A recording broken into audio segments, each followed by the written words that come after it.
My name is Margaret Dawson. I am 82 years old, a widow, and the proud owner of a large farmhouse on the outskirts of a small town in Pennsylvania. This house has been my entire life, built with my late husband's hands, filled with decades of memories, laughter, and tears. It was supposed to be a place of love, a home that would one day nurture my children and grandchildren. But on the night everything changed, I stood at my kitchen table holding a piece of paper that nearly stopped my heart. My own children, the ones I carried, fed, and sacrificed everything for, had tried to forge my signature to steal the very home I built for them. The paper shook in my hand. I could barely breathe as I traced the sloppy attempt at my name. They thought I wouldn't notice. They thought age had made me weak and blind. My legs trembled, but not from fear, from rage. At that moment, a part of me broke. The trusting mother I had always been died, and in her place rose a woman ready to fight back. My daughter-in-law's voice echoed in my head from earlier that day. "Don't worry, Margaret, we'll handle everything for you. You just need to rest." Those sweet words now felt like poison. Rest so they could steal what was mine. Rest so they could bury me before I was even gone. I put the paper down, my hand steady now, and picked up a pen. They expected me to sign their will. Oh, I would sign something all right. As the ink flowed across a new sheet, my anger turned into something sharper, something that burned with the strength of every year I had survived. I signed their eviction notice. The sound of the pen scratching against paper was the loudest thing in the room. By morning, they would know that the woman they thought was fragile still had the power to take everything back. But little did I know, this was only the beginning. What they did next would test me in ways I never imagined, and push me to the very edge of my strength. What happened after I handed them that notice would shock even me. Stay with me because this story is only getting started. If you were in my shoes, would you forgive your children or fight back? Let me know what you think as we step into this journey together. Don't forget to like, comment, and subscribe because you won't believe what happens next. When I tell you that the moment I slid that eviction notice under my son's door was the most nerve-wracking thing I've ever done, believe me. My heart thudded so hard I thought it would burst. The hallway was dark, the only light spilling from a lamp in the living room. I could hear their laughter, my son Daniel and his wife Claire, muffled behind the door as they watched TV like everything was normal. How could they? How could they smile while plotting to rip the very floor out from under me? I pressed my hand against my chest and took a deep breath. "Margaret, you've faced worse," I whispered to myself. And I had. I'd faced losing my husband to a sudden heart attack at 50. I'd faced raising 2 children on my own with no money and no help. I'd faced working 2 jobs just to keep this house standing. But nothing compared to the feeling of betrayal that oozed from that forged signature. Nothing. The next morning, I sat at the kitchen table with my coffee. The sun rose golden over the fields, birds chirped outside. Everything felt so calm.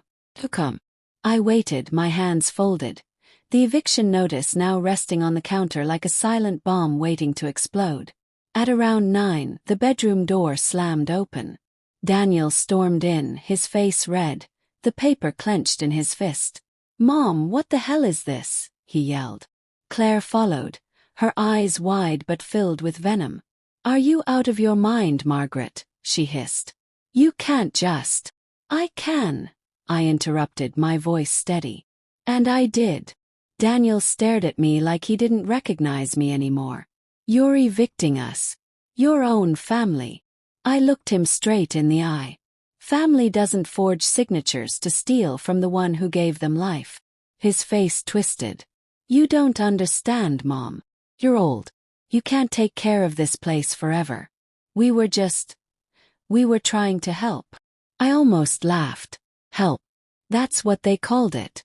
Forging my name to shove me into a nursing home while they sold the house under my nose. I sipped my coffee slowly. Help doesn't come with lies and signatures that aren't yours. Claire stepped forward, her voice sharp. "You think you can just throw us out? The law won't be on your side. You'll regret this." Oh, how wrong she was. "Claire," I said softly, leaning back in my chair, "the law is exactly on my side. I own this house outright. And the eviction is legal. You have 30 days to leave. Daniel's nostrils flared.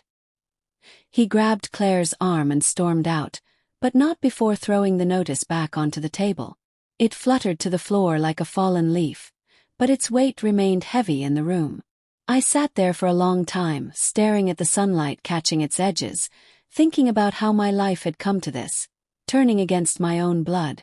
You see, this wasn't sudden. There were signs. Oh, how there were signs. I remember the first time I noticed something off about Daniel. It was 2 years after his father passed. He started talking about money a lot. How unfair. It was that I lived in such a big house while he and Claire were in a small apartment. I brushed it off, thinking he was just venting. But then he started showing up less to visit me unless he needed something. Money, a favor, a babysitter. I didn't mind helping. I was his mother. But deep down, something told me this wasn't just about help. Things escalated when I fell ill last winter. Pneumonia. I was bedridden for weeks. That's when they swooped in. Claire insisted on handling my papers, paying my bills, managing my medication. First, I was grateful. I thought they were taking care of me. But as soon as I got better, I realized things were missing. Documents, letters, even my checkbook. When I asked, Claire would smile sweetly and say, "Don't worry, Margaret. I took care of it." The trust one had started to crack. And then last week, while cleaning out an old drawer, I found it. The forged will. They had written it so that everything, my house, my land, my savings, would go directly to them. No mention of my granddaughter Lily, who loved me more than life itself. No mention of anything else. Just them. That's when the rage came. The kind of rage that only a mother scorned can feel. I knew what I had to do. But what I didn't expect was how far they would go once they realized I wasn't backing down. That eviction notice was just the first strike.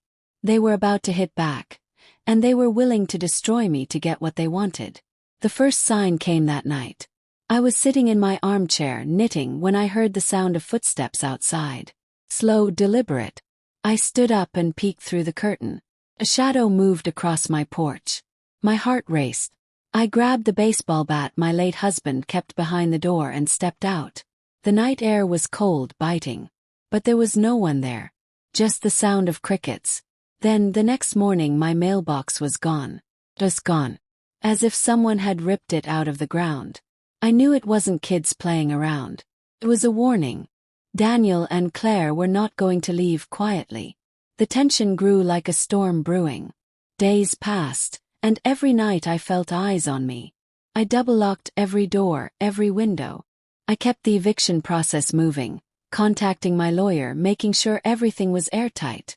But I couldn't shake the feeling that they were planning something worse. And I was right. Because a week later, I woke up to the smell of smoke. It was faint at first, like someone burning leaves far away. But when I stepped into the hallway, I saw it. Thin wisps creeping under my bedroom door. My heart stopped. I ran to the door, flung it open, and there it was. A small fire smoldering near the kitchen curtains. I grabbed the extinguisher and put it out, coughing as smoke filled my lungs. Who had done this? Was it an accident? No accident. I knew it in my bones. And when I looked out the window, I saw the tail lights of Daniel's truck disappearing down the road. I sank to the floor, shaking. This wasn't just about property anymore. They wanted to scare me, maybe even harm me. They thought fear would make me cave. But instead, it lit something inside me. Something stronger than fear. I was done being their victim. And what happened the next morning was something they would never see coming. Because I wasn't the only one preparing for war. What I found on my porch the following day would change everything. Stay tuned because this story is just getting darker. If you were me, would you call the police or handle it your own way? Comment below with your thoughts, and make sure you subscribe because the next part will leave your jaw on the floor. The sun rose the next morning, casting a golden glow across the yard, but the warmth did nothing to ease the coldness in my chest. Barely slept. My mind replayed the fire, the smell of smoke clinging to the walls, and the sight of Daniel's truck speeding off into the night. Fear had turned into anger, and anger had become something sharper. resolve. When I stepped onto the porch, a shiver ran down my spine. There, resting against the door, was a box. No note, no name, just a plain cardboard box with a smear of ash across the top. My instinct screamed not to touch it, but curiosity and the need to know overpowered me. Slowly I opened it. Inside were shredded pieces of the eviction notice I had handed Daniel, torn into tiny bits like confetti, and beneath them a photo. My wedding photo, torn straight down the middle, separating me from my late husband. The message was clear. They were trying to break me. I clutched that photo to my chest, feeling the tears sting my eyes. But the tears didn't fall. Instead, I placed the pieces back in the box, shut it and set it aside. They wanted a war, and I was about to give them one. I called my lawyer Richard, the same man who had helped me when my husband died. "Margaret," he said after I explained everything, "you need to file a restraining order immediately. What they're doing is illegal and dangerous." But part of me hesitated. These were my children. Filing that kind of paperwork against them felt like ripping my own heart out. Still, Richard reminded me, they made their choices. Now you need to protect yourself. I agreed. That day, I signed the documents to start the restraining order. At the same time, I contacted the sheriff's office to report the fire. The deputy who came out, a kind man named Cole, inspected the damage. "Looks like someone tried to scare you, ma'am," he said. "Any idea who it could be?" I didn't hesitate. "My son and his wife," I said quietly. Cole raised an eyebrow. "We'll look into it, but if this escalates, you need to call us immediately." For a few days things went quiet. Too quiet. Daniel and Claire didn't come near the house. I almost let myself believe they were backing off. But then one evening, as I sat watching the sunset from my porch, a car pulled into the driveway. My heart skipped when I saw who stepped out. Lily, my granddaughter. She ran up the steps and hugged me tight. "Grandma, I heard what's going on," she said, her voice trembling. "Dad told me you're losing it. But I know that's not true. I wanted to see you for myself." I held her close, tears finally spilling over. Lily had always been my light. Unlike her parents, she loved me without conditions. "Oh, sweetheart," I whispered. "Thank you for believing in me." She stayed the night, and for the first time in weeks I felt safe. But her visit also lit another fire inside me. I couldn't let Daniel and Claire manipulate her too. I told Lily everything. The forged will, the eviction, the fire. Her eyes widened, and her hands balled into fists. "Grandma, they're monsters. You have to fight them." "I will," I said, my voice steady. "But I need to be smart about it." The next day, Lily helped me secure the house. New locks, cameras, even motion lights. We were ready. Or so we thought. That night the cameras caught something. At 3 a.m., a figure crept up the driveway. The footage showed Daniel, hood pulled low, looking straight into the lens before turning and walking away. No words, no actions. Just a stare that chilled me to the bone. He wanted me to know he wasn't done. I gave the footage to Cole, and he promised to keep extra patrols near my property. But deep down, I knew the final confrontation was coming. Daniel wasn't the type to back down. Sure enough, 2 nights later it happened. I woke to the sound of shattering glass. My heart raced as I grabbed the bat and crept toward the noise. The living room window was broken, shards glittering on the floor. I flipped on the light and froze. Standing there inside my house was Daniel. His eyes wild, his breath ragged. "Mom," he growled, "this ends tonight. You're going to sign the papers or else." My hands tightened on the bat. "Or else what, Daniel?" I said, my voice calm despite the fear gnawing at my stomach. "You think you can just throw us out?" he shouted. "This house is ours. You owe us." I took a step forward. "I owe you nothing. You tried to steal from me. You tried to burn me out of my home. You are no son of mine." For a moment something flickered in his eyes. Shame, maybe. But it vanished as quickly as it came. He lunged toward me. I swung the bat, not to hurt him but to stop him in his tracks. He stumbled back, glaring at me with pure hatred. Before he could move again, sirens wailed in the distance.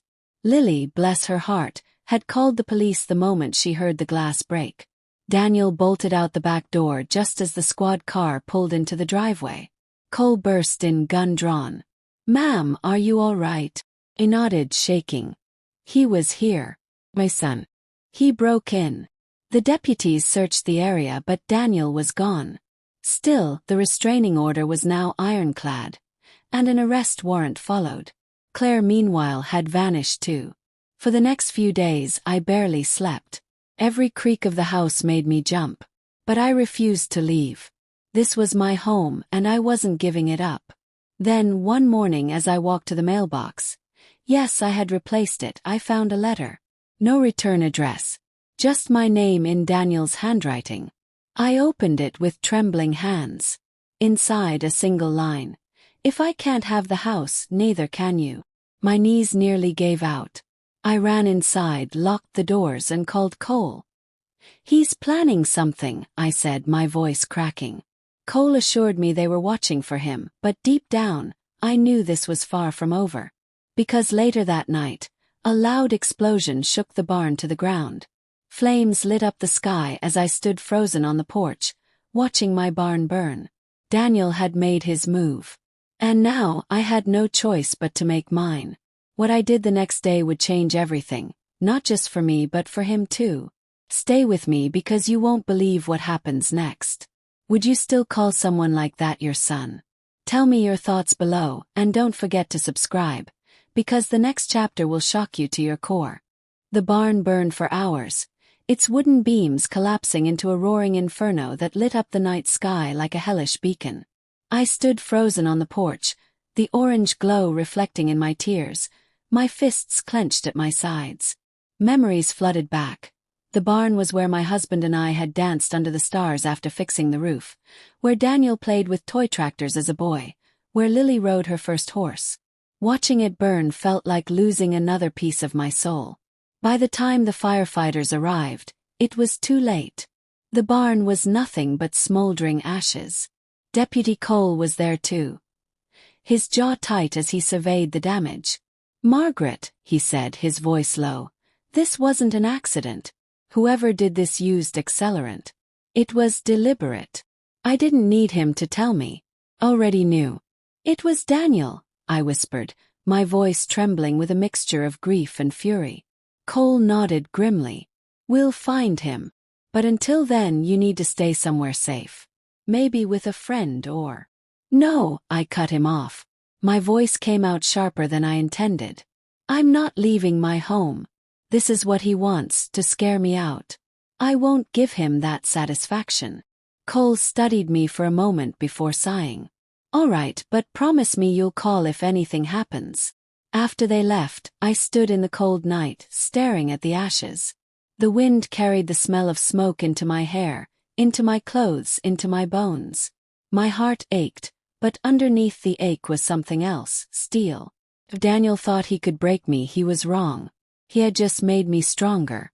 The next day, Lily arrived again, her eyes wide when she saw the wreckage. "Grandma," she breathed, covering her mouth. I hugged her tight. "It's just a barn, sweetheart. They can burn my property, but they can't burn me." She pulled back, her face fierce. "We have to stop them." "We will," I promised. I spent the rest of the day calling insurance, calling Richard, calling anyone who could help me strengthen my case. My lawyer told me that the fire, combined with the restraining order and the forged documents, would bury Daniel and Claire legally. "We can move to have them completely cut out of any claim to your estate," he said. That's when it hit me. They weren't just trying to scare me. They were trying to force me into signing away my rights so they could inherit everything while I was still alive. They didn't care about me, they cared about the money. That realization hurt more than any flame. That night the phone rang. I hesitated before picking it up. "Hello." There was silence. Then a low, familiar voice. "You think you've won, Mom? You have no idea what's coming." My hand trembled. Daniel listened to me. Stop this before it's too late. He chuckled coldly. Too late. You made it too late when you turned on me. This isn't over. The line went dead. I stood there, clutching the receiver, my heart pounding. For the first time I felt a flicker of fear. Not for myself but for Lily. What if he tried to hurt her to get to me? I called her immediately, begging her to stay with a friend for a few days. She protested, saying she wanted to protect me, but I insisted. Finally she agreed. For a few days nothing happened. The silence was almost worse than the chaos. I kept my bat by the door, my phone in my pocket, and my heart in my throat. Every creak, every shadow made me jump. Then one evening, as the sun dipped low, I heard a car pull into the driveway. I peeked through the curtain, my breath catching when I saw who it was. Claire. She stepped out of the car slowly, her hands raised as if in surrender. Margaret, she called softly. Please. I just want to talk. I didn't trust her, but I opened the door slightly, keeping the chain on. What do you want? Her eyes were red, her voice trembling. I didn't want any of this. Daniel, he's out of control. He's planning something worse. You have to stop him. My blood ran cold. Worse. What do you mean? She looked around nervously. He's desperate. He said if you don't sign the papers by the end of the week, he'll make sure you're gone for good. I stared at her, my grip tightening on the doorframe. Why are you telling me this? Tears welled in her eyes. Because I'm scared of him too. And because I never wanted it to go this far. Before I could respond, headlights appeared at the end of the driveway. Claire's face drained of color. He's here, she whispered. You have to hide. The car sped toward the house, and in that moment I knew, this was it. The final confrontation was coming. Claire ran back to her car shouting, I'll try to stop him. But I didn't believe she could. Daniel's truck screeched to a halt, and he jumped out, his eyes wild. Mom! Open the door. We're ending this now. I locked the door and backed away, my heart pounding. He pounded on the wood, screaming, You can't keep me out. This house is mine. The police were already on their way. I had called the moment Claire warned me. But would they get here in time? Daniel's fists hammered the door, the hinges rattling. Then, with a loud crash, the door splintered open. I gripped the bat, standing my ground. Daniel, stop. Don't take another step. His eyes met mine, and for a brief second I saw my son, the little boy who used to bring me flowers from the yard. But then the rage returned, and he lunged forward. The sound of sirens filled the air. Red and blue lights flashed through the windows. Daniel froze, his head snapping toward the sound. Deputies stormed in, tackling him to the ground. He screamed, fought, but they pinned him, handcuffed him, and dragged him out as he shouted, This isn't over, Mom. I'll be back. You'll regret this. I collapsed to my knees, shaking, as Cole knelt beside me. It's over, he said gently. You're safe now. But as I watched Daniel being shoved into the squad car, a chill ran through me. His words echoed in my head. This isn't over. And deep down I knew he meant it. Because the next morning a letter was shoved under my door. It was from Daniel. And when I opened it, the words inside made my blood run cold. Stay with me, because what I read in that letter would lead to the darkest moment of my life. What would you do if your own child vowed to destroy you? Tell me in the comments, and don't forget to subscribe, because the next chapter will leave you speechless. The letter was scrawled in messy handwriting, the ink smudged like it had been written in a storm of anger. My hands trembled as I unfolded it. Each word cut through me like a knife. You think calling the cops will save you. You think throwing me in jail will stop me. I'll get out. And when I do, you'll wish you were never born. That house will burn, and so will everything you love. This is a promise. My knees buckled. I had to grip the counter just to stay upright. My own son, the boy I raised, the child I held through fevers and nightmares, was threatening to kill me. For a moment I couldn't breathe. I wanted to crumble, to fall apart under the weight of it all. But then I looked around the kitchen, at the walls my husband built with his hands, at the photos of our family, at the memories etched into every corner. Well, I would not crumble. I called Deputy Cole and he came right away. He read the letter, his jaw tightening. This isn't just a threat, Margaret. This is attempted intimidation. With this, the DA can push for a no-contact order and keep him locked up longer. But even Cole's confidence didn't calm the storm in my chest. Daniel had already burned my barn, tried to break into my house, and nearly attacked me. Jail wouldn't stop someone like that forever. He had become a stranger, and strangers can be dangerous. Meanwhile, Claire disappeared. No one could reach her. Lily tried calling her mother multiple times, but there was no answer. That worried me more than I wanted to admit.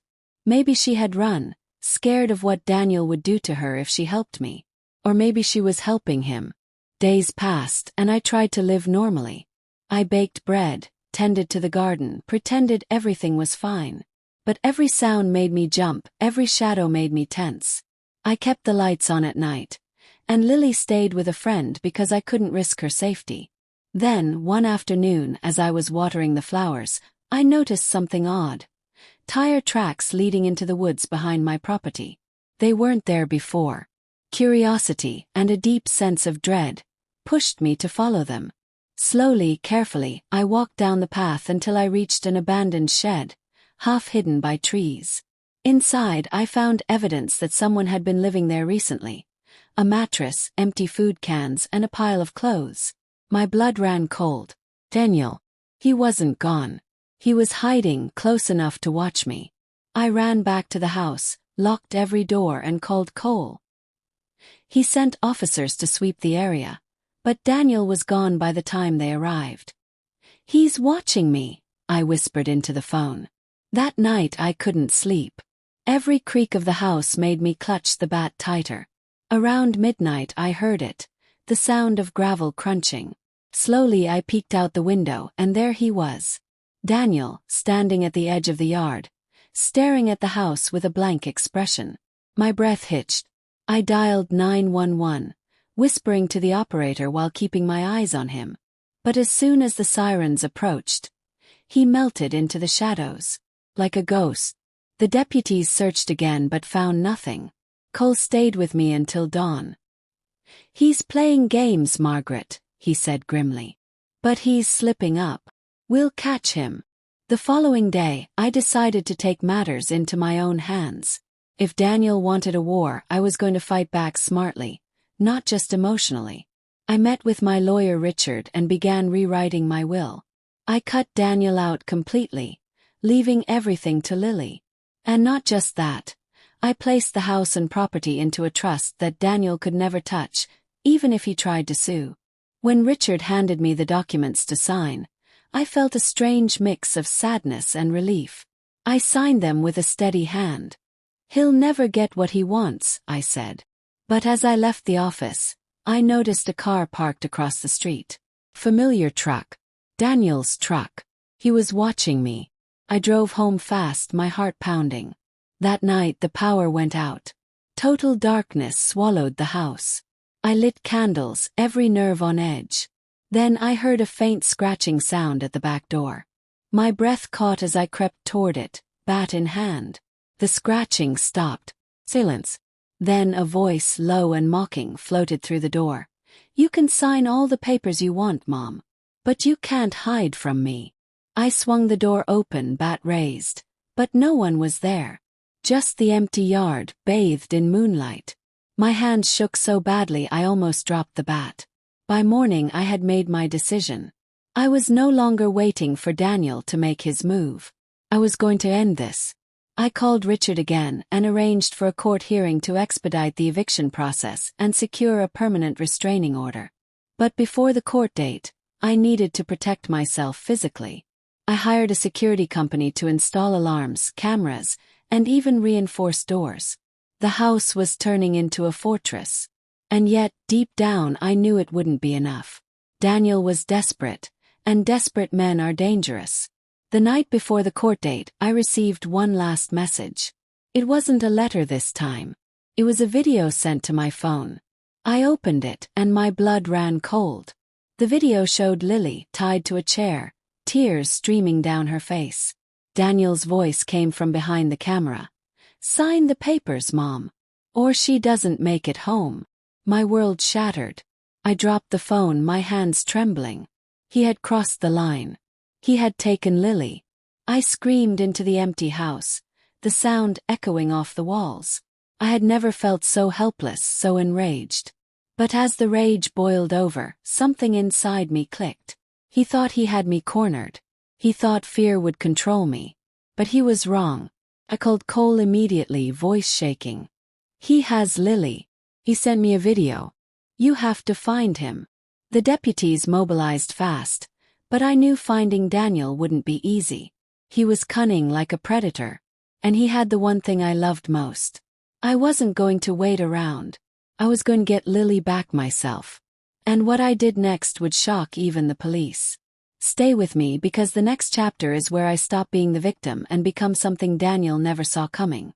If this was your child, would you risk everything to save your grandchild? Comment below and subscribe, because the next part will shake you to the core. The video haunted me. Every time I closed my eyes, I saw Lily's face streaked with tears, her lips trembling as she tried to stay brave. My sweet Lily, the only one who stood by me through this nightmare, was now a pawn in Daniel's twisted game. Fear clawed at my chest, but beneath it, rage burned hotter than ever. I spent the rest of that night pacing the floor, my mind racing. The police were searching, yes, but I knew Daniel. He was clever when he wanted to be, and he knew every back road, every abandoned place in this town. If they followed their procedures, they might be too late. I couldn't let that happen. Dawn, I made my decision. I was going to find him myself. I started with the woods where I'd found his hideout before. Armed with my late husband's hunting rifle and a flashlight, I trekked through the dew-covered grass. Every crack of a branch, every rustle of leaves sent my heart racing, but I pressed on. I reached the old shed and found fresh footprints in the mud. Big, heavy ones. My breath quickened. He had been here recently. Inside the shed, I found something new. A piece of Lily's sweater caught on a nail. My stomach dropped. She had been here. I grabbed the piece of fabric and held it close, swearing to myself that I would bring her back no matter what it cost me. Just then I heard voices outside. Froze, listening. It was Daniel's voice, low and threatening, and Lily's muffled sobs. My hands trembled as I clutched the rifle. I peeked through a crack in the wall and saw them. Daniel dragging Lily toward the shed, his face twisted with anger. I ducked back, my heart pounding so hard I thought it would explode. I needed to think fast. If I startled him, he might hurt her. I swallowed my fear and waited until they were inside. When Daniel shoved Lily into the corner, yelling at her to stop crying, I stepped out from behind the door, rifle raised. "Let her go, Daniel." He spun around, eyes widening. "Mom." "Yes, Mom," I said coldly. "The one you thought was too weak to fight back." For a moment, he just stared at me, his chest rising and falling with rage. "Put that down. You won't shoot me." I took a step forward, my hands steady. "Try me." Lily whimpered, and I kept my eyes on her. "Sweetheart, it's going to be okay. Just stay still." Daniel sneered. "You think you're a hero? You ruined everything. That house should have been mine." "No, Daniel," I said, my voice shaking with both love and fury. "It should have been ours. But you chose greed over family. You chose to destroy instead of protect." He lunged toward me, but before he could reach me, a deafening shout echoed through the woods. "Freeze! Police!" Deputy Cole and 2 officers burst in, guns drawn. Daniel froze, his face contorting with rage. "You called them?" "Yes," I said calmly, "I did. Because this ends today." The officers tackled him to the ground as he screamed, "You'll regret this, Mom. You'll regret this." His voice cracked with something between anger and despair, but I didn't waver. Lily ran into my arms, sobbing. I held her tight, whispering, "You're safe now. I've got you." Daniel was dragged out in handcuffs, still shouting curses at me. I watched him go, my heart breaking but also feeling lighter than it had in months. Back at the house, Lily clung to me. "Grandma, I was so scared," she whispered. "I know, sweetheart. But we're safe now." The police assured me Daniel would face multiple charges: kidnapping, arson, attempted assault. Cole promised he wouldn't be getting out anytime soon. But I wasn't naive. I knew the legal system sometimes failed. I needed to secure my future. That night, I finalized the legal trust with Richard, sealing everything so Daniel could never touch it, no matter what. I also filed a permanent restraining order. The law was finally on my side. For a brief moment, peace returned. Lily stayed with me, and we tried to rebuild some semblance of normalcy. But just when I thought the storm had passed, a new shadow appeared. 1 week later, I received a letter from Claire. Unlike Daniel's threats, this one was filled with apologies. She claimed she wanted to testify against him, that she had proof he had forged documents and even more evidence of his crimes. She begged me to meet her in person, alone, at a small diner outside of town. Every instinct screamed it was a trap. But something told me Claire might truly be scared, desperate to escape Daniel's hold. I decided to go. When I arrived at the diner, Claire was already there, trembling as she slid an envelope across the table. "Everything you need is in here," she said. "Emails, documents, recordings. Enough to put him away forever." I opened the envelope and saw stacks of papers, a USB drive and photos. My heart raced. This could end it all. But before I could thank her, Claire's eyes widened in terror. "Oh no, he's here." I turned and my blood ran cold. Daniel, somehow out on bail, stood in the doorway. His eyes locked on me like a predator. This wasn't over. The final showdown was coming. And what happened next at that diner would change everything. Would you face your abuser head-on, even if it meant risking your life? Tell me in the comments. And don't forget to subscribe because the next chapter is where everything explodes. The diner fell into silence when Daniel stepped in. The clinking of dishes stopped, and every patron froze, sensing the storm that had just entered. My heart hammered in my chest, but I didn't move. I couldn't show fear, not now. Daniel's eyes were dark, almost hollow, and his jaw clenched so tightly I thought it might crack. "You think you're clever, Mom," he growled, his voice low but carrying through the room. "Meeting her behind my back. Plotting against me." Kept my voice steady. "You should not be here, Daniel. You're violating your bail conditions." He smirked, a dangerous smirk. "Do you think I care about that? I warned you. If I can't have the house, you can't have peace." Claire stood, trembling. "Daniel, stop. You're only making it worse. Please, just let it go."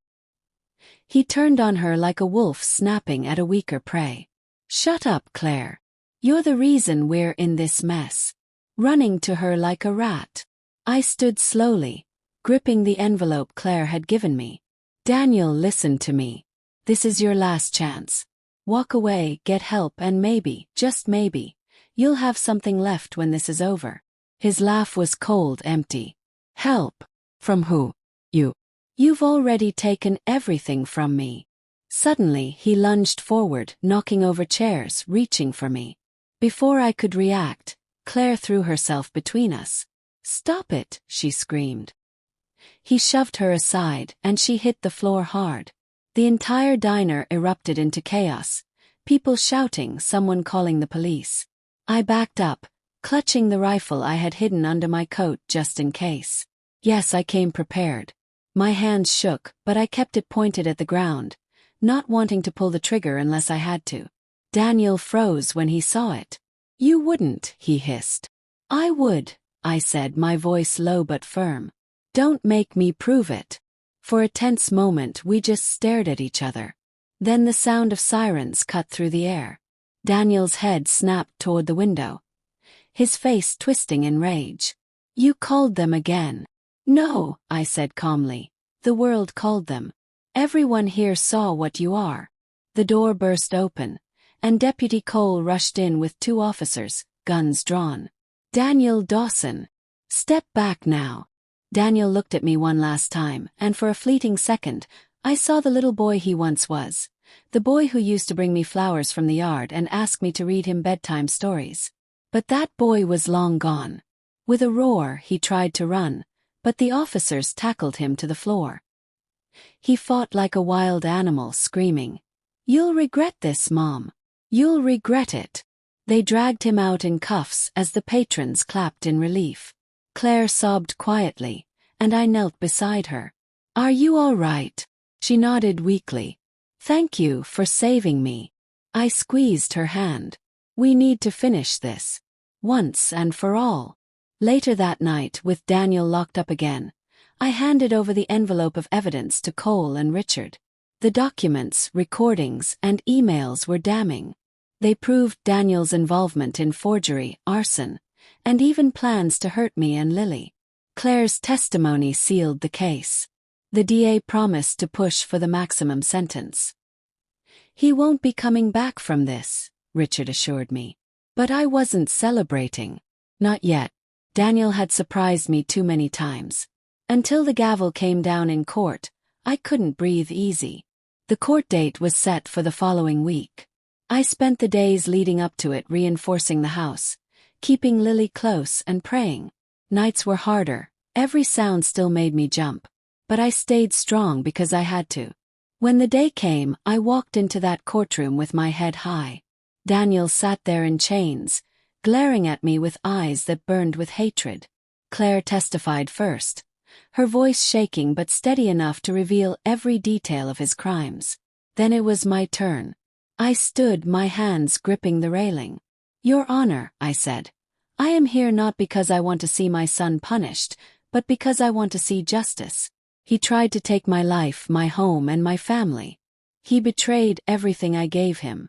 I love my son, but love cannot excuse evil.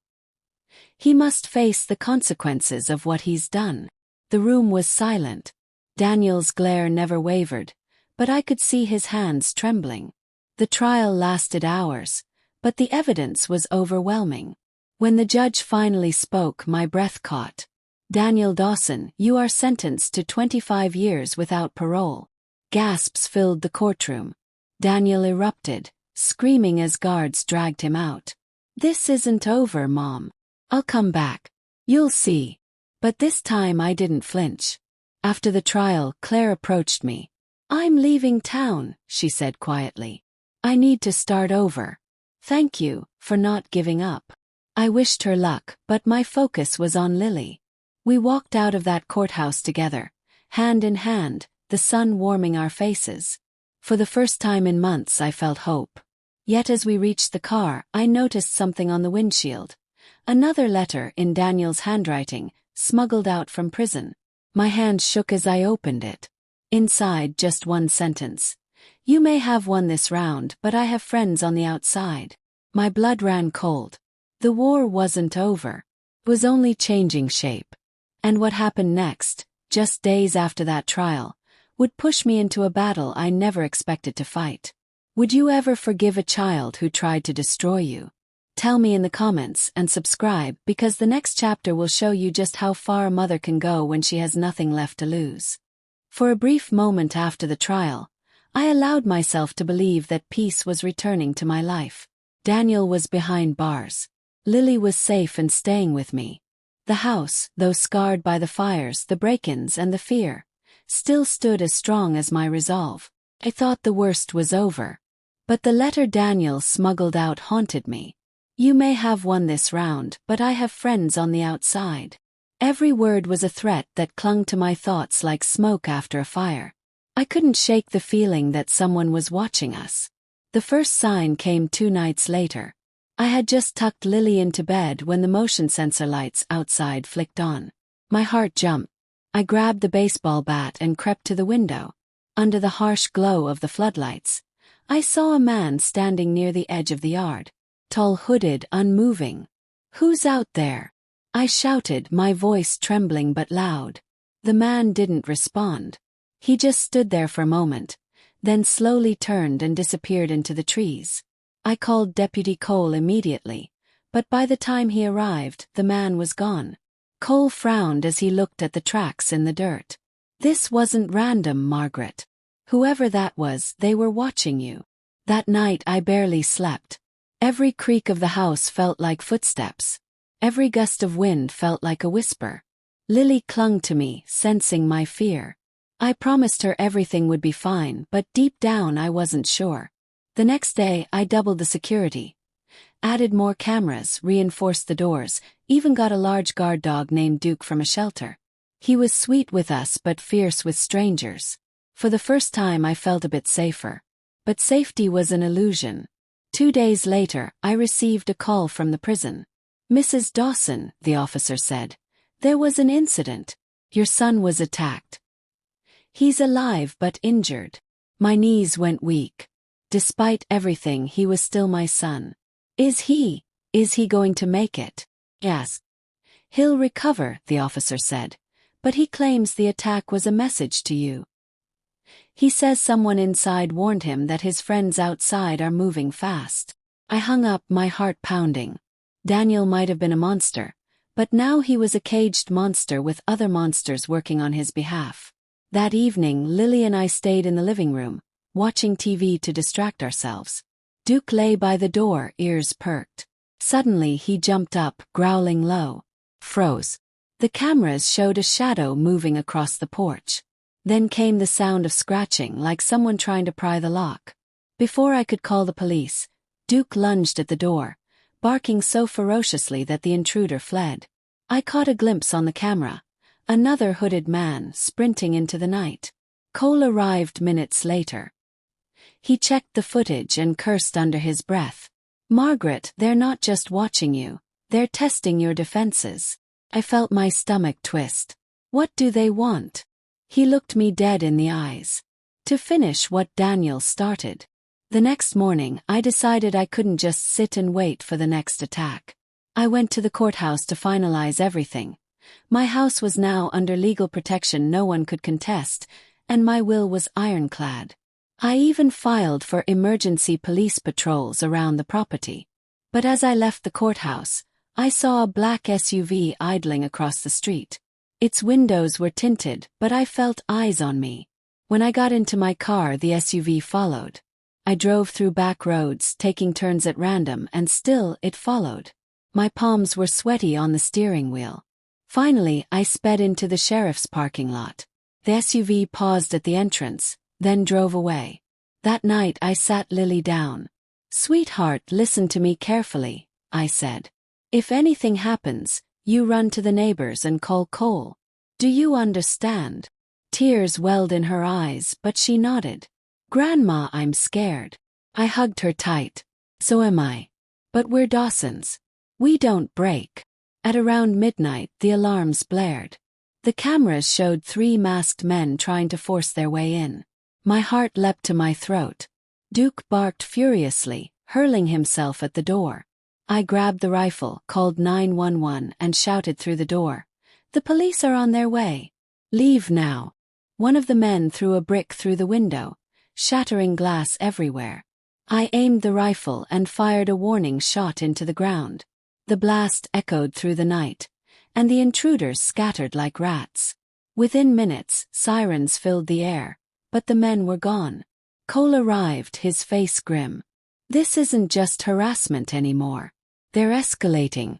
You need to be somewhere safe until we catch them." But I shook my head. This is my home. I'm not running. The next day, I received another message. This time a voicemail from an unknown number. The voice was low, distorted. "You have 3 days to sign the house over, or the girl dies." My blood turned to ice. They were targeting Lily again. I packed Lily's things and sent her to stay with a close friend under police protection. For the first time in my life, I was glad to see her leave the house. With her safe, I could focus on fighting back. I contacted Richard and told him to prepare everything for the eviction to be executed immediately. Not just for Daniel but for anyone associated with him. I also called in a favor from an old family friend.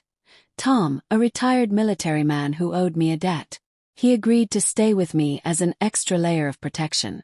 That night the house felt different. The air was thick, the silence too heavy. Tom and I sat by the windows, watching, waiting. Hours passed. Then, at 3 a.m., movement. Figures creeping along the fence. Tom raised his gun. "Get ready, Margaret." The men jumped the fence, moving fast. But before they reached the porch, floodlights blazed on, alarms screamed, and Duke charged. Shots rang out. Tom fired into the air, and the men scattered, some dropping weapons as they fled. By the time the police arrived, the attackers were gone, but they had left something behind. A note pinned to the porch with a knife. It read, "This isn't over. The house burns tomorrow." I clutched the note, my anger boiling over. They thought they could scare me into surrendering. They thought they could break an old woman who had survived worse than their threats. I turned to Tom, my voice firm. "Tomorrow we end this.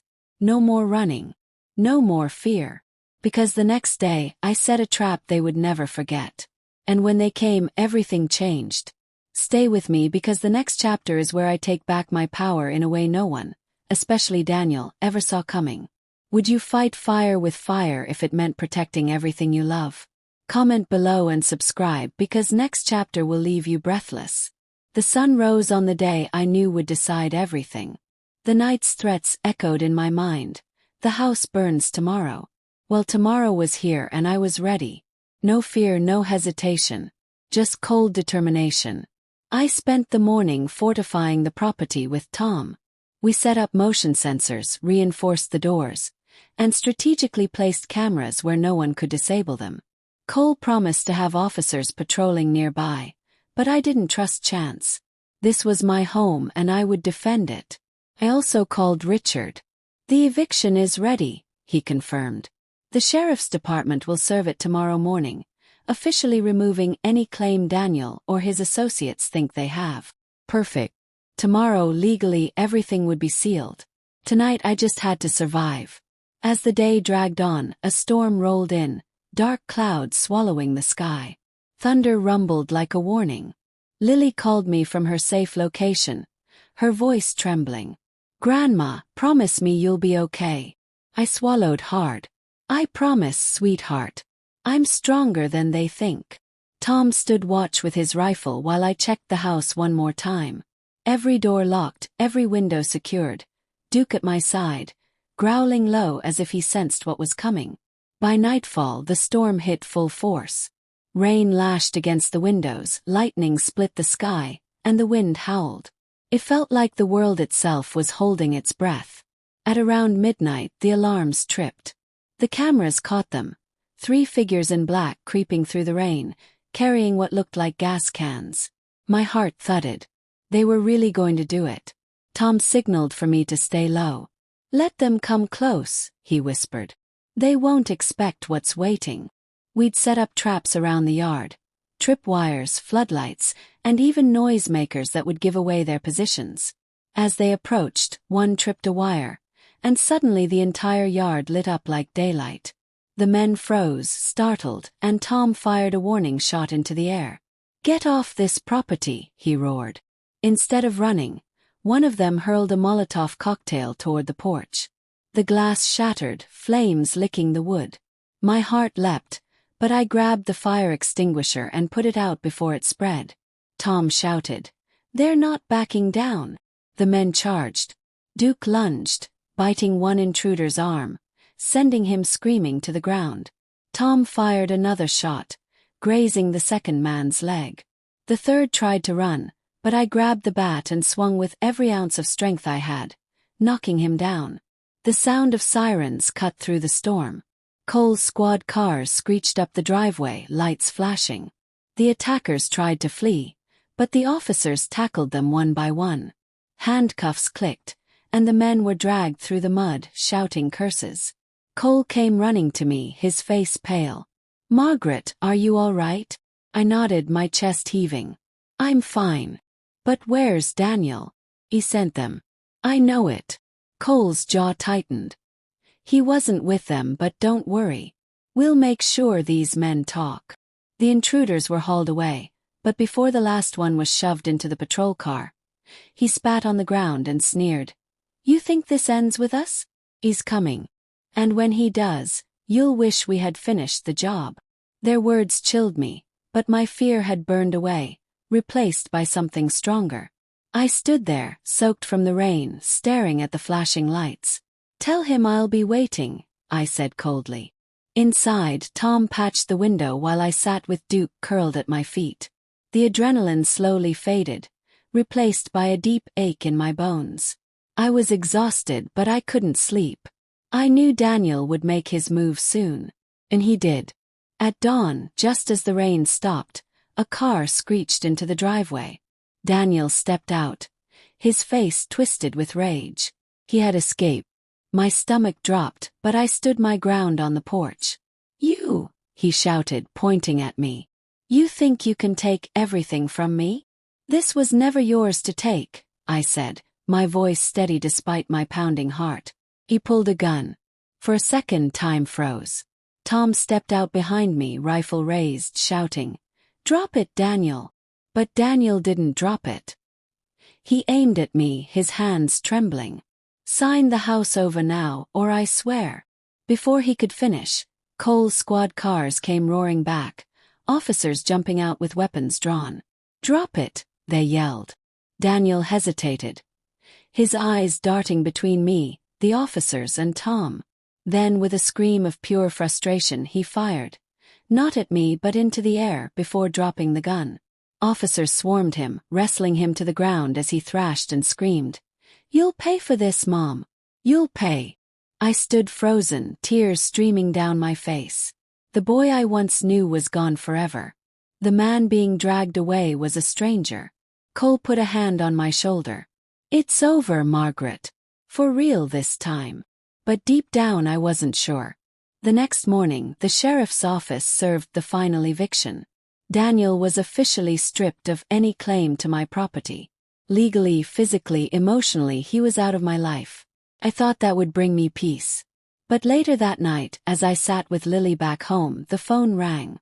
I answered, my heart skipping when I heard a low, chilling voice. "This isn't over. Even in chains, I'll find a way." The line went dead. I stared at the phone, shaking, and realized this fight wasn't just about the house anymore. It was about survival. What I did next, my final move, would end this war forever.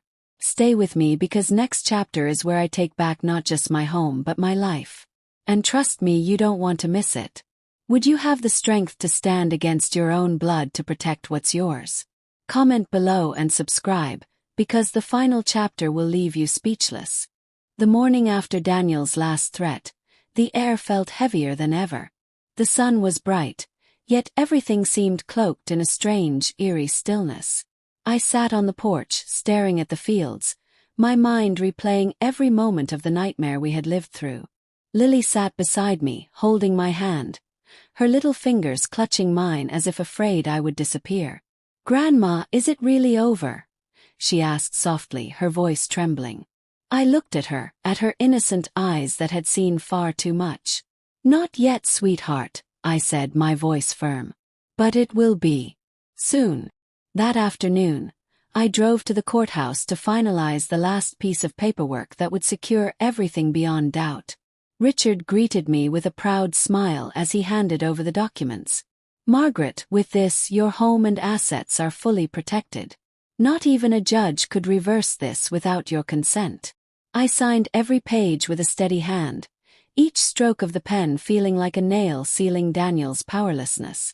"Thank you, Richard," I said. "This means everything." He nodded. "Stay strong. You've been through hell, but you've won." On the drive back, I couldn't shake the feeling that eyes were on me. The black SUV I had seen before reappeared, following me from a distance. I gripped the wheel tighter, heart pounding, but I didn't panic. Instead, I led the SUV straight to the sheriff's department parking lot. When I pulled in, it sped off. Cole met me as I got out. "Good thinking, Margaret. Whoever's behind that car, we'll find them. They're running out of places to hide." Back home, I put everything in place for what I knew was coming. Daniel's threats echoed in my mind, and I could feel it. One final attempt, one last act of desperation before he was truly gone from our lives. I locked every door, every window. Tom stayed with us again, determined to protect me and Lily. Night fell and with it came the storm. Thunder rolled across the sky, lightning flashing like nature itself was warning of the coming clash. The house was silent except for the sound of rain pounding on the roof. Duke lay at the door, ears alert. At 3 a.m. the power went out. Darkness swallowed the house, save for the faint glow of the storm outside. My heart raced. This was it. The alarms tripped, and the cameras caught movement. 3 men approaching, one of them unmistakably Daniel, even in the rain. He had escaped custody. My stomach clenched, but I didn't panic. I was ready. Tom grabbed his rifle, and I took the handgun Cole had given me for emergencies. "Stay close to me, Margaret," Tom whispered. The men crept closer, cutting through the fence, ignoring the floodlights that flicked on. Lightning flashed and I saw Daniel's face, wild, desperate, soaked with rain. He shouted over the storm, "This ends tonight, Mom. If I can't have it, nobody can." They carried gas cans and torches, ready to burn everything to the ground. I stepped onto the porch, my gun aimed straight at him. "Daniel, don't do this," I screamed. "Stop while you still can." He laughed, a chilling, broken laugh. "You don't get it. You already killed me when you chose that house over me." Tom shouted, "Drop it, Daniel." But Daniel charged forward, torch in hand. I fired a warning shot into the air. He kept coming. I fired again, this time hitting the ground just inches from his feet. He stopped, eyes wide, trembling. "Look at yourself," I shouted through the storm. "You're not my son anymore. You're a stranger who wants to destroy everything. You think this house is what matters. No, Daniel, it's family. And you burned that bridge yourself." For a moment he faltered. His hand shook, the torch wavering. But then he snarled, raising it again. Suddenly, headlights cut through the rain. Police cars roared into the driveway, sirens blaring. Officers jumped out, guns trained on him. "Drop it now," they yelled. Daniel screamed, "You'll regret this, Mom," and hurled the torch, but it never reached the house. One officer tackled him to the ground before it could ignite. The other 2 men fled but were caught within minutes. I sank to my knees, the storm soaking me to the bone, as they dragged Daniel away in handcuffs. He thrashed, screaming, "You haven't seen the last of me." But as they shoved him into the squad car, I looked straight into his eyes and said the words I had been holding back for so long. "Yes, I have." The rain slowed to a drizzle. The storm was over. Days later, Daniel was sentenced to life without parole for his crimes: arson, kidnapping, attempted murder. The court deemed him too dangerous to ever be released. For the first time in months I felt safe. With Lily by my side, I rebuilt what was lost. The barn was gone, but the house stood strong. More importantly, I stood strong. I learned that family isn't always blood. Sometimes it's the ones who stand by you when the storm hits. As I sat on the porch weeks later, the sun setting over the fields, Lily hugged me tightly. "Grandma, we're finally free," she said. I smiled, tears in my eyes. "Yes, sweetheart, we are." And as the last rays of light bathed the house in gold, I whispered to myself, "This home is ours. Always." This was the end of the war. I had fought with everything I had and I won. Not with hate, but with strength, courage, and the will to protect what was mine. Viewers, if you've followed me this far, let this story remind you. Never let fear or betrayal break you. Stand your ground. Protect what matters. Would you have had the strength to do what I did? Let me know in the comments. And if this story touched you, don't forget to like, share, and subscribe, because your support means everything. Thank you for listening.